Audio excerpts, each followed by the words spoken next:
بسم اللہ الرحمن الرحیم، الصلاۃ والسلام علی محمد وعلی آل محمد۔ السلام علیکم۔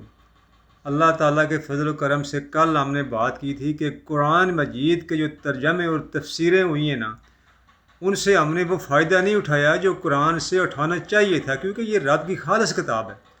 لیکن وہ غیر مسلم جن کے پاس کتاب بھی نہیں ہے، نبی بھی نہیں ہے، وہ کیوں دنیا میں ترقی کر گئے اور ہم کیوں ذلیل ہیں؟ اس کال ہمیں سمجھ آئی تھی کہ بھائی جس بندے نے بھی ترجمہ کیا ہے وہ تھا مالکی، حنبلی، حنفی، اہل حدیث، شیعہ، غیر مقلد۔ کوئی نہ کوئی اس کا ایک سوچ تھی، تو وہ اس ترجمے پہ غالب آئی۔ ایک تو یہ آ گئی، دوسرا یہ کہ اس وقت ماحول کیا تھا، جو بھی ماحول تھا اس ماحول کے مطابق کسی لفظ کے ترجمہ، یا ظاہر ہے کہ عربی ہے، فصیح و بلیغ زبان ہے، تو وہ ترجمے اس کے ایک کے لفظ کے دو بھی بنتے ہیں، چار بھی بنتے ہیں، لیکن اس نے وہی ترجمے کا لفظ استعمال کیا جو اس وقت استعمال ہو رہا تھا۔ ٹھیک ہو گیا نہ؟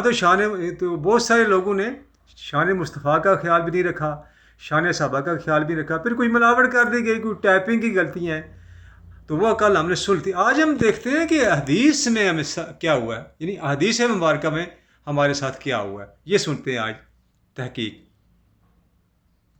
بہت پیچیدہ۔ جن سورسز کا ہم پوسٹ مارٹم کر رہے ہیں ان کے مطابق حدیث جمع کرنے کے دوران کبھی کبھی ایسے نئے قوانین وجود میں آ گئے جو قرآن کے واضح احکامات سے ٹکراتے تھے۔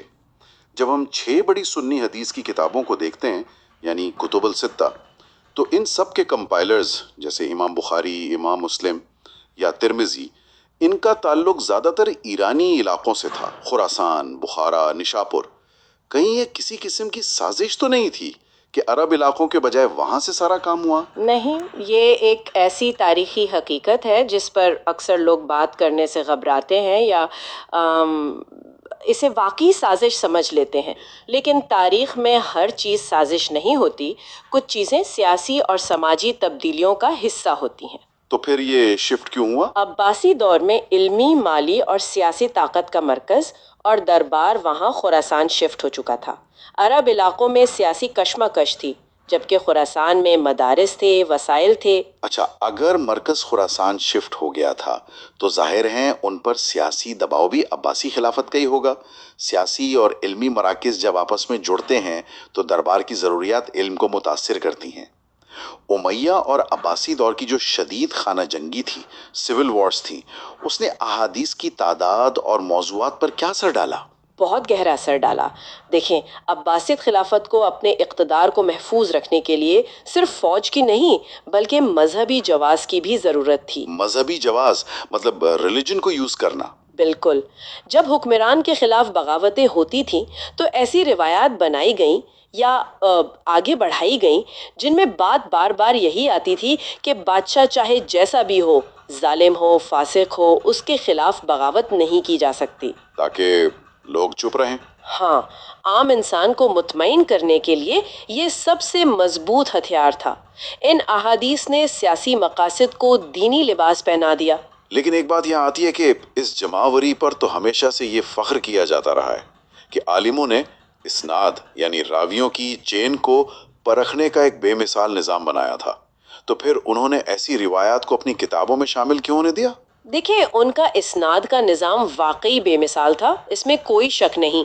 انہوں نے کھوج لگائی کہ کون سا راوی سچا ہے، کس کی یادداشت مضبوط ہے، کون کس وقت زندہ تھا، مگر اس سالی کوشش میں ایک اہم نازک چیز پیچھے رہ گئی۔ کیا چیز؟ اور وہ تھا متن، یعنی اس ٹیکسٹ کا اصل معنی یا کانٹینٹ۔ تو اس کا مطلب یہ ہے کہ اگر راویوں کی کڑی اعتبار کے قابل تھی تو انہوں نے اس بات پر زیادہ تنقیدی نگاہ نہیں ڈالی کہ ٹیکسٹ کے اندر جو بات کہی جا رہی ہے کیا وہ عقل، سائنس یا قرآن کے خلاف تو نہیں؟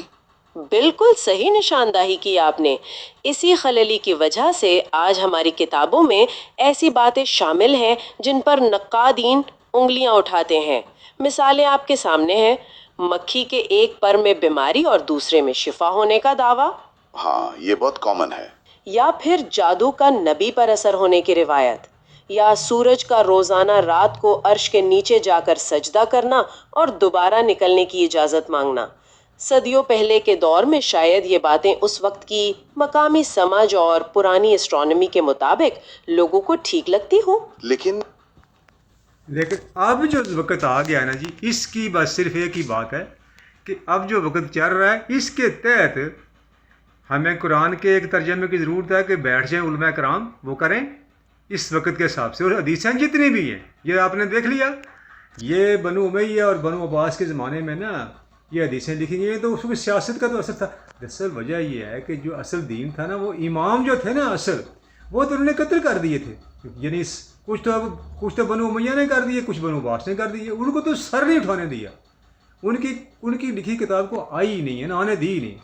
تو آج پتہ چل گیا جی کہ حدیث کو 90% چیک کرنے کی ضرورت ہے اور قرآن کا ترجمے کی ضرورت ہے. تو انشاءاللہ پھر ہم سر اٹھا لیں گے. تو کل سے پھر ہم انشاءاللہ قرآن سے شروع کریں گے بات.